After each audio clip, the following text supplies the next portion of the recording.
Ya, Assalamualaikum warahmatullahi wabarakatuh. Kembali lagi ke channel saya, Triwibowo Ilmu, dan hari ini saya akan memberikan tutorial bagaimana cara belajar di rumah yang menyenangkan dengan menggunakan to-do list. Nah, anak-anak yang hebat, sebagai generasi muda, kita tentunya dituntut untuk lebih aktif dalam belajar. Nah, saking banyaknya pekerjaan atau tugas-tugas yang harus kita lakukan, biasanya kita kebingungan mana pekerjaan yang harus diprioritaskan. Nah, di dalam video ini nanti kita akan sama-sama belajar bagaimana cara membuat to-do list agar pekerjaan kita bisa kita kerjakan dengan lebih terarah. Nah, kondisinya adalah seperti begini. Saat ini kita sama-sama menghadapi sebuah wabah virus yang mengharuskan kita harus melakukan physical distancing atau memberikan jarak dengan orang lain. Padahal saat ini kita sedang pada masa belajar. Ya, di semester kedua ini adalah masa penentuan apakah kita bisa naik ke kelas atau tingkat berikutnya atau tidak. Dan banyak juga target materi yang harus dikuasai. Sementara itu, kalau kita lihat data statistik, angka kematian akibat virus corona ini di Indonesia semakin meningkat. Bahkan per April, tanggal 4 April 2020 saja, sebanyak 2.273 orang dinyatakan positif COVID-19 dan 198 diantaranya sudah meninggal dunia. Nah, sebagai pelajar kita memang harus tetap wajib belajar meskipun di dalam rumah. Tidak ada libur sekolah. Jadi siswa harus tetap melakukan pembelajaran di rumah dengan menggunakan media-media perantara. Sementara itu, teknologi tidak dapat menggantikan peranan guru. Meskipun materi di internet lebih luas dibandingkan dengan pengetahuan guru, tetapi banyak juga siswa yang merasakan bahwa ternyata lebih nyaman belajar di rumah daripada belajar secara mandiri di dalam rumah. Nah, setidaknya sudah ada 3 surat yang mengatur tentang masuk sekolah. Ya. Surat pertama pada tanggal 9 sampai 21 Maret, itu adalah surat pertama di mana orang-orang atau siswa libur selama 14 hari. Kemudian surat itu direvisi dan muncul surat kedua, di mana siswa diperpanjang masa liburnya, yaitu pada tanggal 23 Maret sampai dengan 4 April 2020. Dan surat yang ketiga juga muncul sebagai perpanjangan pada 6 sampai 21 April 2020. Dan kita tidak tahu apakah surat ini akan ada surat perpanjangan lagi. Nah, oleh karena itu tentunya kita mengalami kebingungan karena banyak sekali hal yang harus kita kerjakan di dalam rumah, mengingat di rumah kita tidak ada yang membimbing selain diri kita sendiri. Oleh karena itu, salah satu cara untuk meringankan tugas dari kita adalah kita membuat to-do list. Nah, to-do list itu apa sih? Jadi to-do list ini adalah daftar tugas atau kegiatan yang harus kamu lakukan pada suatu rentang tertentu. Nah, to-do list ini merupakan sebuah perencanaan supaya jadwal kamu tidak bertabrakan atau kebingungan mana yang harus dikerjakan terlebih dahulu. Nah, caranya bagaimana?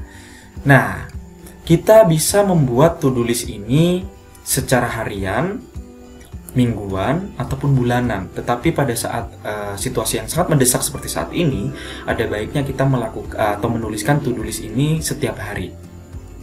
Di mana kita membuatnya? Kita bisa membuat to-do list ini di buku, di binder, sticky note, ataupun smartphone yang hampir semuanya dari kita sudah memiliki. Oke, sekarang saya akan membuat bagaimana gambaran to-do list ini. Yang pertama, gunakan buku catatan atau binder supaya bisa mengevaluasi kegiatan kalian. Yang kedua, tulis semua kegiatan yang akan kamu lakukan. Dan yang ketiga, kalau bisa gunakan stabilo yang berwarna-warni. Kenapa? Agar kita tertarik dan tidak bosan melihat to-do list dari kita. Dan yang terakhir adalah berikan checklist atau tanda cek ketika pekerjaan atau tugas itu sudah kita kerjakan. Nah, berikut ini adalah beberapa contoh dari to-do list.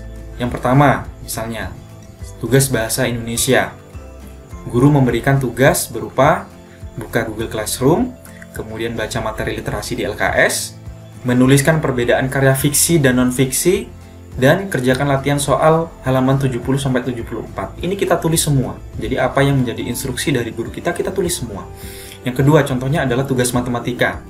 Masuk ke Google Classroom, kemudian baca materi tentang luas permukaan limas, kemudian tonton materi, video materi di link yang sudah tersedia di Google Classroom, dan kerjakan 3 soal luas permukaan limas.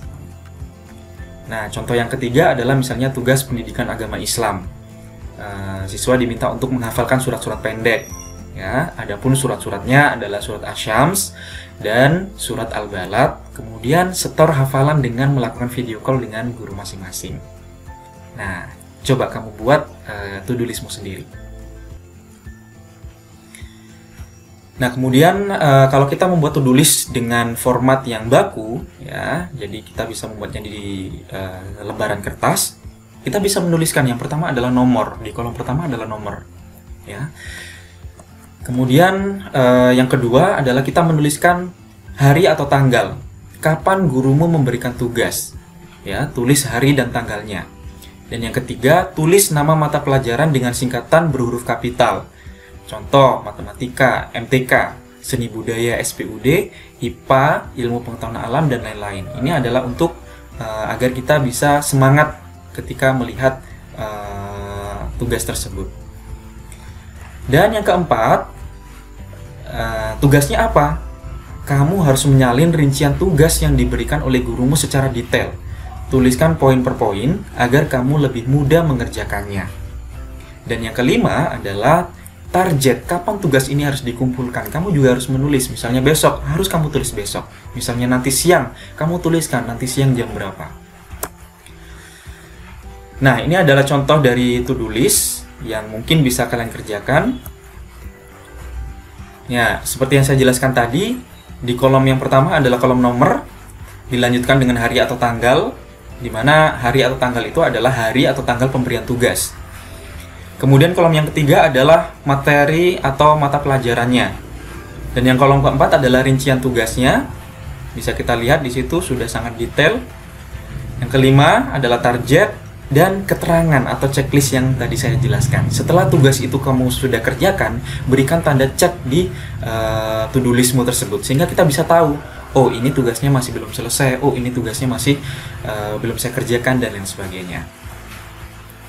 Dan akhirnya selamat mencoba. Dan bagaimana? Mudah kan?